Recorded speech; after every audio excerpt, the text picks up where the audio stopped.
There's this one complication in watchmaking that costs more than a supercar, takes literally hundreds of hours to build by hand, and serves almost no practical purpose in the world we live in today. And yet, it's considered by almost everyone to be the absolute pinnacle of the craft.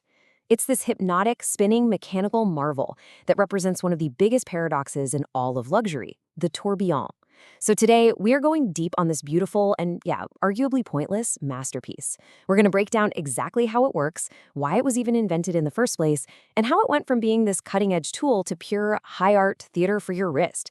And by the end, I'm going to give you my definitive verdict. Is this whirlwind of a mechanism absolute fire, or is it just frozen in time? All right, let's get into it. So, to even begin to understand why the tourbillon exists, you first have to understand the one problem it was designed to kill. And that problem is simple, it's constant, and it's completely invisible. It's gravity. You see, the heart of any mechanical watch is something called the balance wheel. It's this tiny weighted wheel attached to a coiled spring that just oscillates back and forth, tick, tick, tick. That is what regulates the release of power and actually keeps the time. It is the literal heartbeat of the watch. But that heartbeat is incredibly fragile. Think about it like this. Imagine you're spinning a weight on the end of a rope. If you spin it around you horizontally, parallel to the ground, all the forces are pretty even. The weight moves smoothly, but what happens if you turn that on its side and spin it vertically, like an airplane's propeller? Well, now everything changes. As that weight swings up, it's fighting gravity, so it slows down just a little bit. And as it swings back down, gravity's giving it a pull, so it speeds up. It becomes inconsistent. That is exactly what's happening to a watch's balance wheel, second by second. When a watch is held in a vertical position, like, say, hanging in a pocket all day, gravity is constantly pulling on that tiny wheel. It makes it beat a little faster on the downswing and a little slower on the upswing. Now, these inconsistencies, they're microscopic, but they're called positional errors, and they add up over a day and just wreck a watch's accuracy. For centuries, this was the unsolvable problem in timekeeping. And then, one man had an idea that was, frankly, completely insane. That man was Abraham Louis Breguet, and we are talking about one of the absolute godfathers of watchmaking. The guy was a certified genius, and back in 1795, he looked at this problem with gravity, and he had this thought: what if you can't beat it? What if instead you could just average it out to zero? He came up with this revolutionary idea. What if he could make the entire timekeeping organ, the whole heartbeat, rotate constantly? Then any error that gravity caused in one position would be perfectly canceled out by the opposite error in another position. He called his invention the tourbillon, which, of course, is French for whirlwind. And what a perfect name, because what Breguet did was he put the entire regulating system, the balance wheel, the spring, the escapement that kicks it, all of it inside a tiny, intricate, constantly rotating cage. The whole assembly just tumbles end over end, usually making one full rotation every minute. That way, it never stays in one gravity-affected position for long enough to matter. The errors just cancel each other out. It is a breathtakingly elegant solution. Okay, so how this thing actually works mechanically is a bit of a mind-bender, but let's walk through it. In a normal watch, power flows from the mainspring through a train of gears and directly to the escape wheel, which then kicks the balance wheel. It's pretty straightforward. But in a tourbillon, there's a crazy twist. The power from the gear train doesn't go to the escapement first. No, it goes to the tourbillon cage, and its only job is to turn the entire cage. Now, here's the genius part. Below that spinning cage is a wheel that is fixed in place. It does not move. So as the cage spins, it forces the escape wheel, which is riding inside the cage, to walk its little teeth along the edge of that fixed wheel. It's like a tiny planet orbiting a stationary sun. And that movement is what makes the escape wheel turn, which powers the pallet fork, which in turn impulses the balance wheel. It's just wild. The entire timekeeping system is being powered while it's simultaneously being spun around in a circle. And of course, being watchmakers, they couldn't just leave well enough alone. They had to find a way to make it even more spectacular. And this brings us to the flying tourbillon. See, a traditional tourbillon cage is held in place by a bridge on top and a support below. It's secure, but a flying tourbillon, it gets rid of that top bridge completely. It's cantilevered, supported only from underneath, and the effect is just mesmerizing. The entire mechanism seems to just float there, to fly, inside its little window, giving you this completely unobstructed theatrical view of the whirlwind in action. And from there, the innovation just kept escalating. Modern watchmakers, completely obsessed with pushing the limits, have created double-axis tourbillons that spin on two axes at once, like a tiny gyroscope for your wrist. A brand like Grubel Forsey even makes a quadruple tourbillon, which is insane. Others, like H. Moser and C, they've put double hairsprings inside the tourbillon cage, with 2 springs oscillating in opposite directions to improve stability even further. It's this constant, relentless quest for a kind of mechanical perfection that, well, that might not even be necessary anymore. Which brings us to a really crucial point. You have to remember the world Breguet was living in when he came up with this. His invention was a genius solution, but it was for a very specific problem that existed at a very specific time. We're talking about the era of the pocket watch. I mean, think about how you use a pocket watch. It sits in a waistcoat pocket, hanging vertically, in more or less the exact same position all day long. And this means gravity's pull on that delicate balance wheel was constant, it was predictable, and it was seriously damaging to the watch's accuracy. So in that context, the tourbillon wasn't just a clever party trick, it was unbelievably effective. It was a genuine technological leap forward that made pocket watches into much more accurate chronometers. For its time, it was a practical, functional tool. And you can really see the whole journey this complication has been on right here. It's invented in 1795, patented in 1801. For over a century, it was the absolute height of technology. But then, in the 1920s, the entire world changed. The wristwatch arrived. And it completely, totally upended your equation. I mean, a wristwatch, right? It doesn't sit still in one position all day. Your arm is constantly moving around, you're typing, you're driving, you're talking with your hands. The watch is constantly shifting through every possible orientation you can imagine. And what does all that movement do? It naturally averages out the positional errors caused by gravity.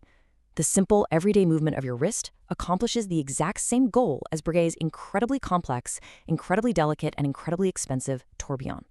And just like that, the tourbillon's original purpose became, well, largely redundant. It became a brilliant solution to a problem that didn't really exist anymore. It was an endangered species, really, until the mechanical watch renaissance of the 1980s, when it was brought back from the dead, for a very, very different reason. So, yeah, this leads us right to the big, controversial question that we just have to tackle. Is the tourbillon, this masterpiece of 18th century engineering, now just completely and utterly pointless? I absolutely love this quote because it just perfectly reframes the entire debate. To ask if a tourbillon is useful today is to ask the wrong question. It's like asking if the Mona Lisa is a useful way to decorate a wall. You're missing the point entirely. Its purpose has fundamentally transformed. It is no longer a pragmatic tool for chasing accuracy. It has become a canvas. It is a showcase for the highest possible levels of watchmaking virtuosity. It's a statement from a watchmaker that says, we can do this impossibly difficult thing, not because we have to, but because we can. It's a celebration of human ingenuity and mechanical art. It's a tiny, kinetic sculpture that lives on your wrist. So who is this for, really? It's for the person who values the story, the skill, the hundreds of hours of a master watchmaker hunched over a bench, polishing and assembling these microscopic parts by hand. It's for the connoisseur who sees a watch not just as an instrument that tells time, but as a piece of art that contains a real legacy. It's a statement about appreciating craftsmanship at its absolute uncompromised zenith. So if you're lucky enough to be in the market for this kind of mechanical art, you find pretty quickly that it's not really about direct competitors, this watch versus that watch. Instead, what you really see are 3 very distinct philosophical approaches to how a tourbillon should even be presented in a modern watch.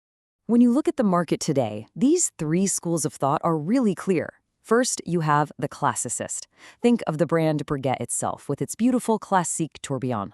Here, the tourbillon is executed with this deep reverence for tradition.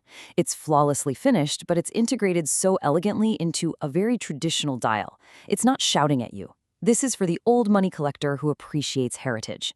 Then you have the modernist. This is where brands like H. Moser and C or Audemars Piguet really play.